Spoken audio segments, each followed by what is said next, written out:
Good evening, and thank you for the opportunity to address the board here.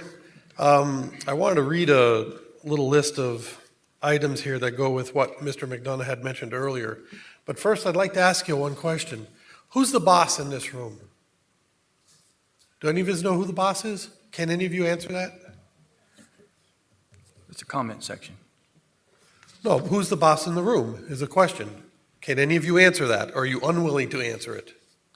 It's your time to comment, sir. Right. This is an incomplete list, I might add.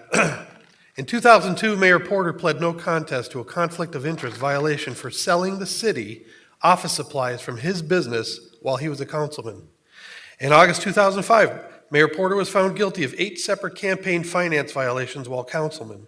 In January and February of 2015, Mayor Porter supported the city manager violating free speech rights. In February 2015, Mayor Porter slandered someone who was trying to bring some serious problems in the city to his attention.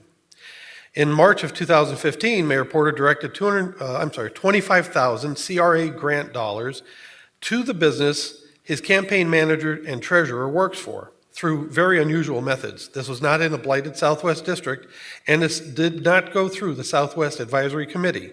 At least one other councilman left the meeting for the vote claiming conflict of interest, but Mayor Porter did not.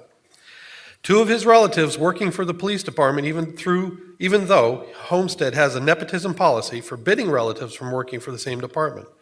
The mayor, manager, city chief,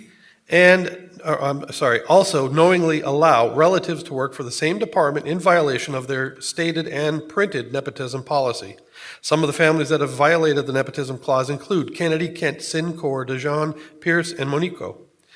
This includes husbands and wives and brothers, but mostly fathers and sons within the PD.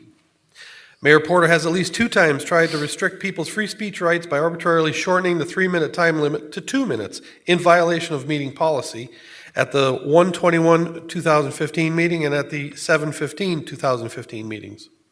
In February of 2016, Mayor Porter got up and walked out of a meeting while someone was speaking, preventing them from finishing their speech and possibly infringing on their First Amendment free speech rights. In April 2016, Mayor Porter violated the Sunshine Law by starting the April 2016 meeting before the scheduled time. In April 2016, Mayor Porter infringed upon the free speech rights of many people by closing the public comment section down before the scheduled time and by not calling on people to speak who had submitted cards to do so. I'll answer the question that I asked for you.